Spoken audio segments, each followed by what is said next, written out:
বেশিরভাগই থাকছেন খোলা আকাশের নিচে, সবার ভাগ্যে তাঁবুও জোটেনি। কারো কারো ঠাঁই হয়েছে অস্থায়ী আশ্রয় কেন্দ্রে। ভূমিকম্প কবলিত এলাকায় খাবার ও সুপেয় পানির তীব্র সংকট চলছে। মিয়ানমারের শক্তিশালী ভূমিকম্পের পর প্রায় এক সপ্তাহ পেরিয়ে গেলেও মানুষের দুর্দশা যেন কাটছেই না।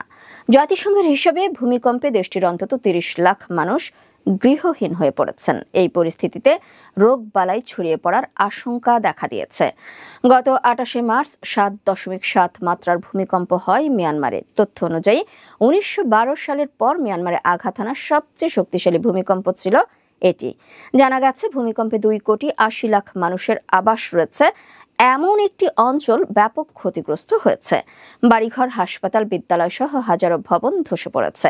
এতে বিস্তীর্ণ এক অঞ্চল পরিণত হয়েছে ধ্বংসস্তূপে। জাতিসংঘ বলছে ৪ বছর আগে শুরু গৃহযুদ্ধের কারণে মিয়ানমারে ২ কোটি মানুষ উদ্বাস্তু হয়েছেন। এর মধ্যে ভয়াবহ ভূমিকম্প দেশটির মানুষের জীবনে আরও বিপর্যয় ডেকে এনেছে।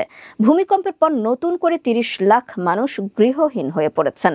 দেশটির মধ্য উত্তর পশ্চিমাঞ্চলে ১০,০০০-এর বেশি ভবন ধসে পড়েছে, নয়তো মারাত্মকভাবে ক্ষতিগ্রস্ত হয়েছে। ভূমিকম্পে যোগাযোগ ব্যবস্থা ভেঙে পড়ায় দুর্গত এলাকাগুলোতে ত্রাণ তেমন যাচ্ছে না। বিভিন্ন সংবাদ মাধ্যমের ছবি ও ভিডিওতে দেখা যাচ্ছে ত্রাণ নিয়ে কেউ এলে হুড়োহুড়ি শুরু হচ্ছে মানুষের মধ্যে। উদ্ধার কার্যক্রমও তেমন জোরালো নয়। পাশাপাশি বিদ্যুৎ ও মোবাইল নেটওয়ার্ক বিচ্ছিন্ন হয়ে পড়ায় এসব এলাকা থেকে তেমন কোনো খবরও পাওয়া যাচ্ছে না। ভূমিকম্পে প্রাণহানির সংখ্যাও প্রতিদিন বাড়ছে।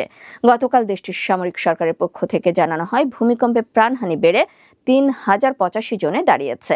আহত হয়েছেন অন্তত ৪,৭১৫ জন। এছাড়া ৩৪১ জনের খোঁজ পাওয়া যাচ্ছে না। ভয়াবহ এই দুর্যোগে মিয়ানমারের পাশে দাঁড়িয়েছে বাংলাদেশ সহ অনেক দেশ। ত্রাণ সামগ্রীর পাশাপাশি দেশগুলো মিয়ানমারে উদ্ধারকর্মীদের পাঠিয়েছে।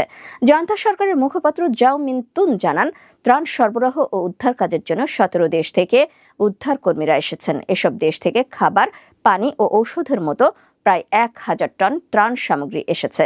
তবে উদ্ধার কার্যক্রম ও ত্রাণ সহায়তায় ধীরগতির মধ্যে ভূমিকম্পে দুর্গত মানুষের জন্য নতুন ঝুঁকি হয়ে উঠেছে রোগবালাই। আন্তর্জাতিক দাতব্য সংস্থাগুলো বলছে ভয়াবহ এই দুর্যোগের মধ্যে দেশটিতে চলছে তাপপ্রবাহ। ২-১ দিনের মধ্যে ভারী বৃষ্টির পূর্বাভাস দেওয়া হয়েছে। এমন পরিস্থিতিতে দুর্গত মানুষের মধ্যে নানা রোগের সংক্রমণ ছড়িয়ে পড়তে পারে। বিরূপ আবহাওয়া উদ্ধার কার্যক্রমকেও জটিল করে তুলবে।